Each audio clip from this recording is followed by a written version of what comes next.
Hello, students, and welcome back to my channel. Tonight, in this lesson, we're still on the same night and we're still doing the same lessons, Eggcorns. So this is going to be number 3. My name is Julie, as you already know. So let's switch over, find our Eggcorns number 3, and let's get started so that we can eventually go to bed tonight. Okay, this is Eggcorns number 3.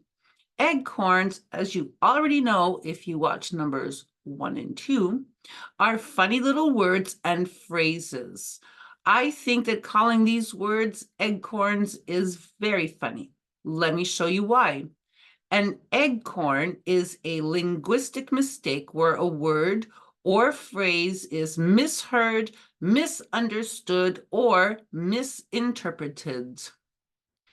People replace words or phrases with similar sounding words or phrases that seem to be logical or make sense, but they are in fact just wrong.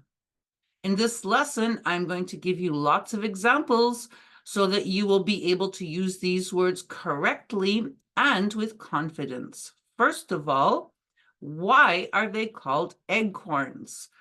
Many English people mispronounce the word acorn and say eggcorn instead, and that's how they got their name. An acorn is the fruit of an oak tree. It is a nut containing a single seed, and only oak trees produce acorns. These are acorns and not eggcorns. Here are a few more. People say out of bounds when they should say out of bounds. Out of bounds is usually heard when talking about sports, and it means when a person or a ball, for example, is outside the limits or borders of the playing area. During the hockey game, the puck went out of bounds and the play was stopped immediately. When playing volleyball, if the ball lands outside the court lines, it is considered to be out of bounds. Just like in this game right here, out of bounds. You see, the ball is going over the line. Not good. Out of bounds can also be used figuratively when something is not allowed, off limits, or inappropriate. His silly joke was really out of bounds during the meeting this morning with the client, and the client seemed really offended. Access to Mr. Smith's office is out of bounds for all employees. Be aware that personal questions are out of bounds when interviewing the candidates this afternoon. Personal questions are out of bounds. You can only ask professional questions. People say collaborating evidence when they should say corroborating evidence. Collaborating means to be working together. Corroborating means confirming or supporting facts, claims, or a testimony. Several talented musicians will be collaborating on a new album to be released by the end of the year. DNA results, as well as the security camera footage, provided enough corroborating evidence to convict him in that case.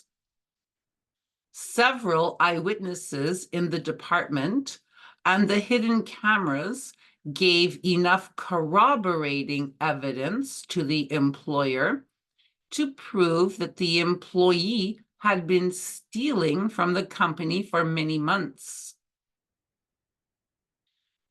These musicians are collaborating together. However, security cameras give corroborating evidence. People say scotch-free when they should say scot-free.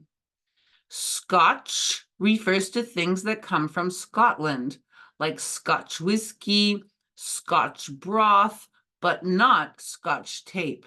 Scotch tape does not come from Scotland. It comes from Minnesota, the 3M company, and there is a story behind it, which we will maybe cover in another YouTube video in the future. The word Scot comes from an Old English tax. Years ago, a person was considered to be let off scot-free if he or she did not pay this tax and was not penalized or punished. Due to lack of evidence, the suspected criminal walked out of court scot-free. He was free to go, scot-free. Lucky guy. This is a man from Scotland. This is Scotch whiskey.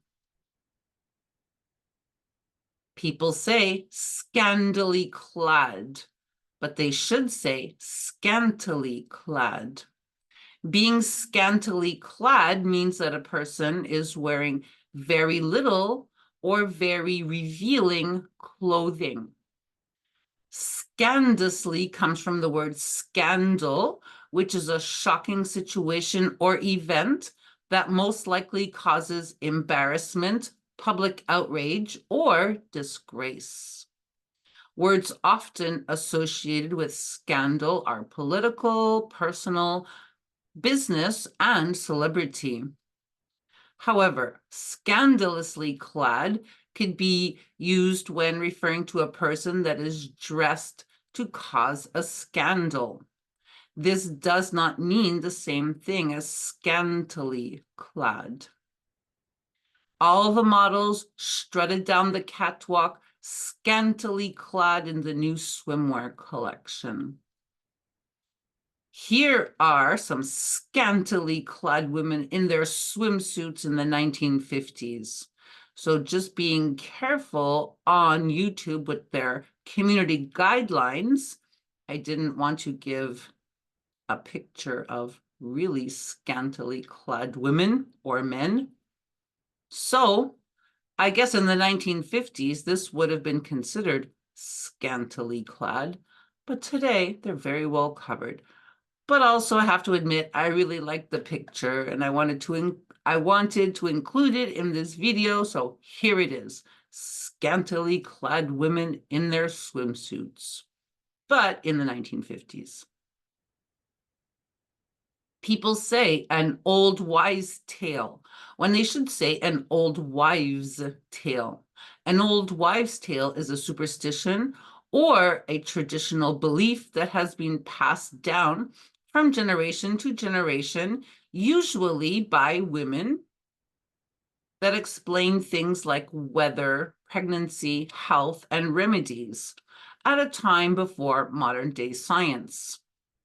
An old wise tale is a common mistake because wise means having or showing good judgment, knowledge, and experience in a sensible way.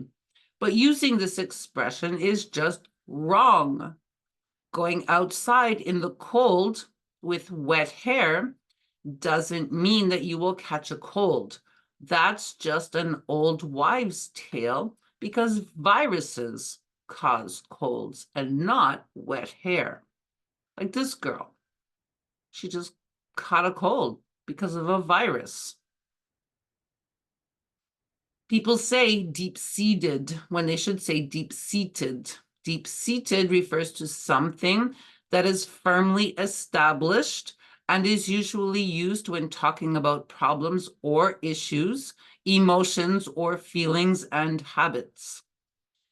People mistakenly say deep-seated, thinking that a seed is deeply and firmly planted in the ground, but it's wrong. The new government promises to fix some of the deep-seated problems in the education and healthcare systems. So look at these students. They're saying, yes, good. Fix the problems in the education system. They're happy about that, and they certainly agree. Here, seeds are being deeply planted in the earth. People say the statue of limitations when they should say the statute of limitations. The statute of limitations is a law that means the legal maximum time after an event happened that legal proceedings may be initiated. Under the Quebec Civil Code, the statute of limitations is referred to as prescription periods, FYI. That's just a little note for your information, FYI, for your information. Just to give you an example of the statute of limitations, this may be different in your country, province, or state. For example, you can make a claim, a legal claim for personal injury for up to 3 years. Bodily harm from accidents, also up to 3 years. Defamation, 1 year. Property damage, 3 years. Traffic offenses, 1 year. Breach of contract, 3 years. Debt collection, 3 years. Criminal matters varies by offense. Employment-related claims, 3 years. And serious criminal offenses, there's no time limit. Okay, so a statue is a sculpture that represents a person, animal, or object made from stone, metal, or clay, and is displayed usually in public places. So saying a statue of limitations has no logical meaning, and therefore it is wrong. The statute of limitations for filing a claim in this particular case is 2 years. The statute of limitations has expired, and therefore the court has no choice but to dismiss the charges. The Statue of Liberty is one of the most famous landmarks in the world. The statute of limitations, it's the law. Of course. This is the Statue of Liberty. So beautiful. Gifted to the United States by, do you know? From France. Yes, of course. Okay, and that's it. So that was Eggcorns number 3. So we have finally finished the 3 episodes on Eggcorns. If you guys liked that video, if it helped you, you can put a like on the video, you can subscribe to the channel, you can leave a comment down below, or just say hello. If you guys need help with your English quickly, you need to improve quickly, you can get yourselves a copy of, you know what, Basic English. This is the 4th edition. How do we know that? Well, it's written right here at the top, Premium 4th edition. This wonderful workbook is published and distributed by the wonderful McGraw-Hill. If you guys get a copy of this workbook, which you can find so easily online or in any bookstore, especially you can find it easily on Amazon, I want you to start on the first page and complete every page right through to the end of the workbook. The answer key is at the back to support you while you are learning. Guaranteed to improve your English very quickly. If you guys are having difficulty with your verb tenses, and so many people tell me that they're having difficulty with their verb tenses, I don't know why. It's so easy. I've said it before, and I'll confidently say it again. It's so easy, English verb tenses.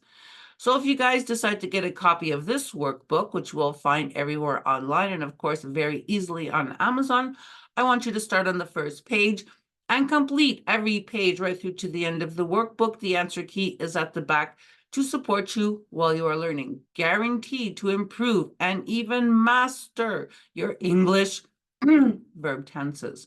Okay, so that's all I have to say for tonight. We've done 3 wonderful lessons on Eggcorns, so I will go on tomorrow creating a new lesson for you guys. So watch for that coming soon. So good night for now.